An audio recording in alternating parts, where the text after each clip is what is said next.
My boss called me into his office after 17 years and said, "David, we're eliminating your position. Clean out your desk by end of day." I nodded politely and replied, "I understand completely." They had no idea that Wednesday's FDA inspection would end their careers and potentially save hundreds of children's lives. Before we get into this, drop a comment with where you're watching from, and tell me honestly, would you have stayed quiet if you knew what I knew? Because what I'm about to tell you is the story of how the quiet man in the corner brought down 3 executives without ever raising his voice. My name is David Mitchell. I'm 54 years old, and up until that Monday morning in March, I was the Senior Quality Assurance Director at Cordova Pharmaceuticals in Research Triangle Park, North Carolina. For nearly 2 decades, I'd been the backbone of their manufacturing compliance.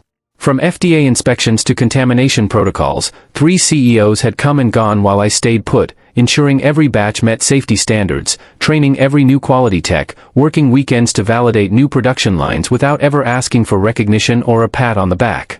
I'd started at Cordova when it was just a small biotech startup operating out of 2 floors in a business park.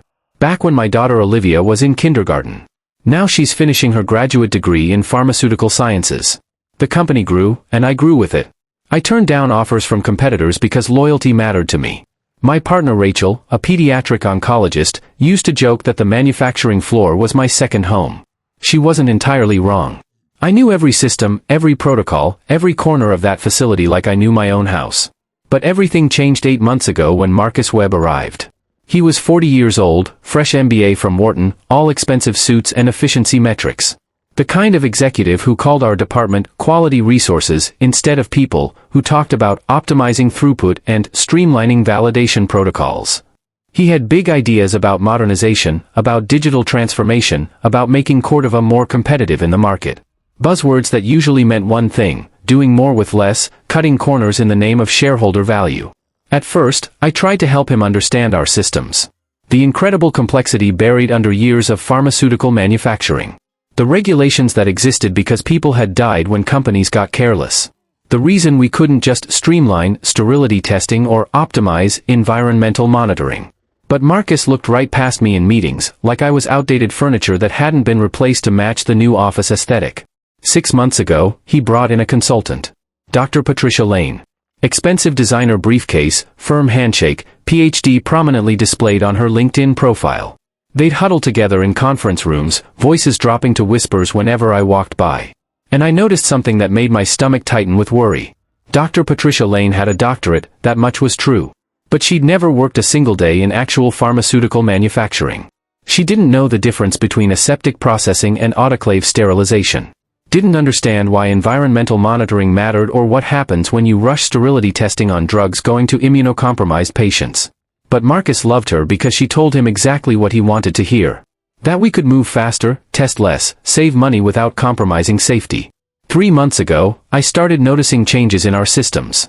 Small things at first, easy to miss if you weren't paying attention. My access permissions being quietly modified in the quality management software. Nothing obvious, just incremental adjustments to my administrative controls. I could have protested, made noise, demanded explanations from IT or from Marcus himself.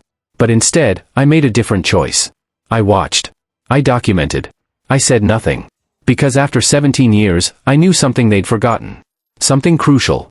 I wasn't just the quality director who approved batch releases and signed deviation reports. I was the keeper of what I called the shadow documentation system. And they had absolutely no idea it existed. Let me explain what that means. Back in 2008, Cordova had a near-miss contamination event that scared me badly. A batch of blood pressure medication almost shipped with bacterial contamination because someone in management tried to hide a quality deviation from the FDA inspectors. We caught it just in time, but the close call haunted me. I went to our legal team with a proposal that probably sounded paranoid at the time.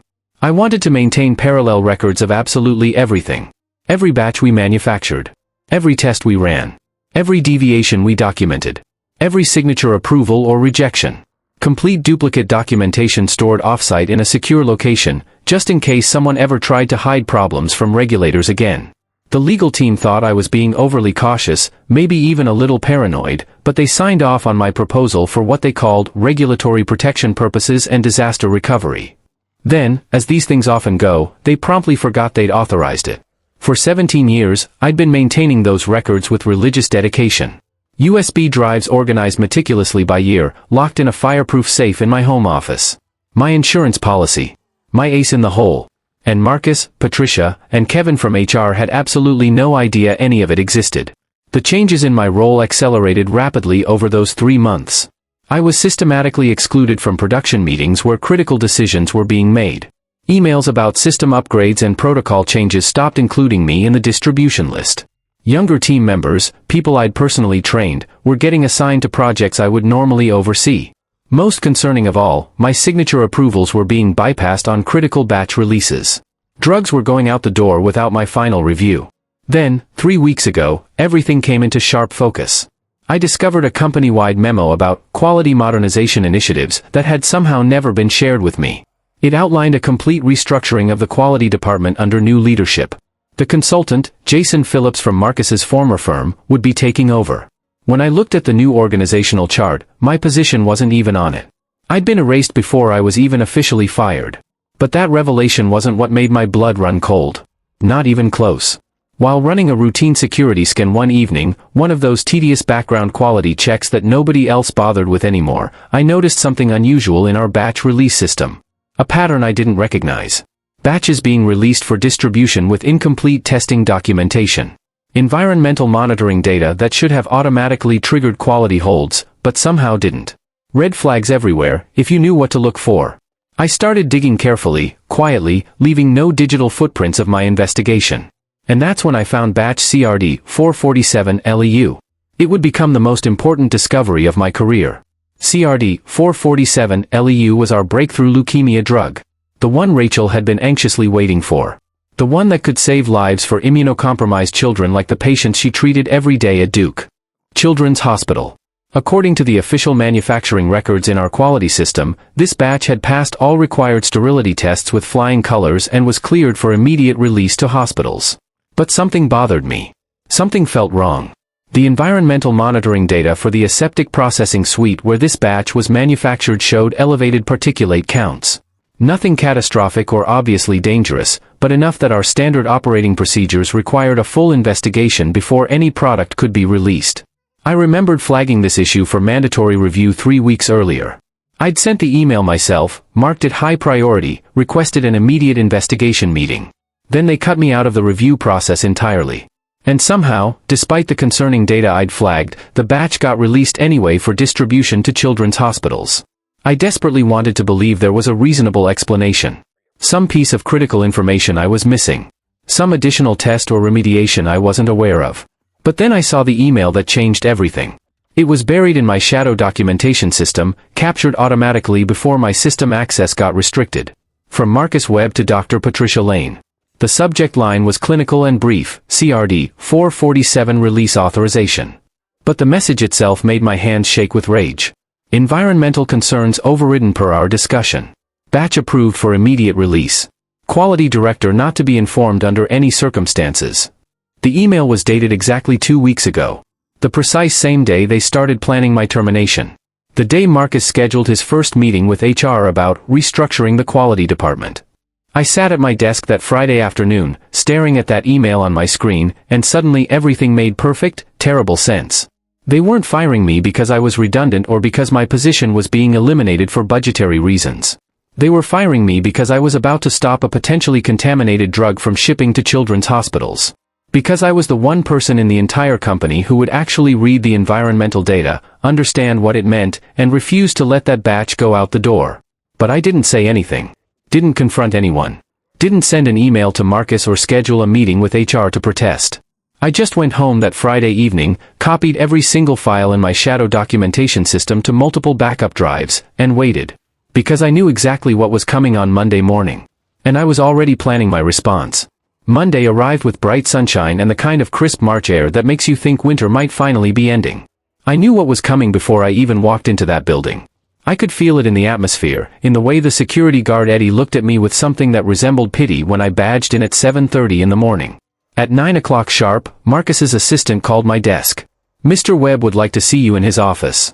HR will be joining the meeting. Her voice was professionally neutral, but I could hear the discomfort underneath. She knew what this meeting was about. Everyone probably knew. I took the elevator up to the executive floor, a place I'd rarely visited during my 17 years at Cordova. Kevin Chen from Human Resources was already seated when I arrived, nervously clutching a manila folder with my name printed on the tab. Marcus sat behind his expensive desk, examining something on his computer screen. He wouldn't meet my eyes. Wouldn't even look in my direction. "David," he finally began, his voice carefully modulated to sound both firm and regretful. "We sincerely appreciate your many years of dedicated service to Cordova. However, current market conditions and strategic priorities require us to restructure the quality department. Your specific role has become redundant with our new quality management systems. We're eliminating the position effective immediately." Kevin slid a single sheet of paper across the polished desk surface. "Termination notice. Standard corporate boilerplate. No cause given, just the bland phrase, position eliminated due to organizational restructuring. You'll need to clean out your personal belongings and vacate your desk by 5 p.m. today," Marcus continued, still not making eye contact. "Kevin will provide you with information about Cobra Health coverage continuation and details regarding your final paycheck." I looked at both of them carefully. Kevin stared intently at the folder in front of him, as if the answers to life's great mysteries were written inside. Marcus examined his expensive watch, the kind that costs more than most people's monthly mortgage. Neither man could look me in the eye. And in that moment of cowardice, I knew with absolute certainty that they knew exactly what they were doing. This wasn't about efficiency or modernization or market conditions. This was about removing the one person who would stop what they were planning. The one person who actually understood what those environmental monitoring numbers meant. "I understand completely," I said. My voice was calm, almost pleasant.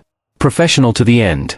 I stood up slowly, nodded once to each of them with perfect courtesy, and walked out of that office with my head held high. Marcus probably thought that was the end of it. The quiet guy who never made waves, who always went along to get along, accepting his fate without protest or argument. He had absolutely no idea what I'd already documented. Or more accurately, what I was about to set in motion. Because I had something they'd completely forgotten about over the years. I had 17 years of meticulous documentation. Evidence of every decision, every override, every shortcut. And I had exactly 72 hours until their entire house of cards would collapse around them. The walk back to my desk felt like the longest journey of my entire life. I could feel eyes on me from every direction, conversation stopping mid-sentence as I passed. The manufacturing floor went eerily quiet as I walked through. These were people I'd trained personally, mentored for years, worked beside through countless production runs and FDA inspections. They all knew something was terribly wrong. Maria Rodriguez, a quality tech I'd hired fresh out of college just 5 years ago, had visible tears streaming down her face. She tried to speak, to say something comforting or supportive, but I shook my head slightly. "Don't get involved," I thought. "Don't make yourself a target. This isn't your fight yet." Tom Chen, one of our most experienced production supervisors, mouthed the words, "This is bullshit," from across the clean room floor. I appreciated the solidarity more than he could know, but it wouldn't change anything. Not yet, anyway. I packed my personal belongings slowly and methodically. A cardboard box containing 17 years of my professional life condensed into a few meaningful items. Family photos showing Olivia growing up. The coffee mug my daughter made me in high school ceramics class, slightly lopsided but precious. A small succulent plant that had somehow survived under harsh fluorescent lighting for an entire decade. As I carefully wrapped each item in tissue paper, I noticed Dr. Patricia Lane through the glass walls of my office. My former office. She was already in there, already rearranging furniture. And unpacking her things, like she'd been eagerly waiting for this exact moment. When she saw me looking, she had enough grace to turn away awkwardly. Eddie, the 60-year-old security guard, had to escort me out of the building. Company policy, nothing personal. He'd worked at Cordova almost as long as I had, seen the same 3 CEOs come and go. As we walked silently past the production floor one final time, he leaned in close and whispered urgently. "Mr. Mitchell, I shouldn't say this, but something's been very wrong around here lately. Production's been running batches before quality gives sign-off. Thought you should know." "I appreciate you telling me that, Eddie," I said quietly. "You take care of yourself, all right?" At the main entrance, Maria caught up to me one last time. She looked absolutely terrified, but determined to speak. "Dr. Mitchell, that batch we flagged last week. CRD 447. Did they ever properly resolve the environmental concern we documented?" I stopped walking and looked at her very carefully. "What environmental concern are you referring to?" Her face went completely pale as realization hit. "The one you were supposed to, oh my God. They never told you, did they?" She glanced around nervously, suddenly aware she might have said too much. Never mind. I shouldn't have said anything. Forget I mentioned it. But she had said something. And it confirmed exactly what I already suspected in my gut. They'd been documenting quality problems after excluding me from the review process. Problems that were being systematically overridden without my knowledge or approval. I got to my car and sat there for a long moment, engine off, staring back at the imposing 12-story building where I'd spent most of my adult life. The security badge I'd just surrendered at the front desk had been renewed 16 times over the years. 16 years of loyalty, of dedication, of putting patient safety above everything else. I started the engine and drove home slowly. They thought they'd successfully eliminated their problem. What they'd actually done was eliminate the only thing that had been protecting them from the consequences of their actions. And I knew that Wednesday was going to be absolutely unforgettable. Rachel was sitting on our porch when I pulled into the driveway. She'd left Duke Children's Hospital early, something she never did unless it was genuinely important. But Tom Chen's mother had called her during lunch. Word traveled incredibly fast in pharmaceutical circles, especially in a tight-knit area like Research Triangle Park where everyone seemed to know everyone else. She didn't ask if I was okay or offer empty platitudes about how everything would work out. She just looked at me with those sharp, analytical doctor's eyes and asked the only question that really mattered. What are you going to do about this? I loved her so much in that moment. For knowing me well enough to skip past the grief and shock and get straight to the action. After 8 years together, she understood something fundamental about who I was. I didn't get mad and yell and make dramatic scenes. I got methodical. I got thorough. I got even. Tom's mom told you everything, I said. It wasn't a question. She said they fired you without warning after 17 years. Her son works in production at Cordova. But she said something else too. Something that scared her. Rachel's voice was tight with controlled worry. She said they're rushing a leukemia drug to market. The CRD 447 batch. The one I've been desperately waiting for. For my kids at Duke. Rachel was a pediatric oncologist at Duke Children's Hospital, one of the best in her field. She treated children with leukemia, kids whose immune systems were already devastated and compromised by aggressive cancer and brutal chemotherapy regimens. For patients like that, contaminated medication wasn't just dangerous or concerning. It was an absolute death sentence. Tom's mom said quality concerns are being systematically overridden by management, Rachel continued carefully. She said people are being pressured to approve batches they have concerns about. David, is that actually true? I looked at her. Really looked at her. She was asking me not as my partner, but as a doctor who had 3 critically ill children scheduled to start CRD 447 treatment this Friday. As someone who needed to know if the medication she was about to inject into dying children was safe. I honestly don't know for certain, I admitted. They cut me completely out of batch reviews 3 weeks ago. But Rachel, I personally flagged serious environmental concerns on that specific batch before I lost access to the review system. Elevated particulate counts in the aseptic suite. And somehow the batch got released anyway without my approval or even my knowledge. The color visibly drained from her face. She understood exactly what that meant. Environmental contamination in an aseptic processing suite meant potential bacterial or particulate matter getting into medication specifically intended for children with absolutely no immune system left to fight back against infection. You kept backup files, she said quietly. It wasn't a question. It was a statement of fact. You always told me you kept comprehensive backup files of everything. I nodded slowly. Then you need to check those files tonight. You need to find out the truth. For the kids, David. For Emma and the others. That was all she needed to say. Not for revenge against Marcus. Not for vindication of my career. For the kids who were depending on us. I went straight to my home office and locked the door behind me. The fireproof safe was built into the wall behind my bookshelf. Combination lock and biometric fingerprint scanner. Inside were 17 USB drives, each one meticulously labeled by year. I pulled out the one marked 2024 and plugged it into my personal laptop with hands that were already starting to shake. The shadow documentation system was exactly what it sounded like. Complete parallel records of absolutely every single thing that happened in our quality department. Every batch we manufactured. Every test result, whether passing or failing.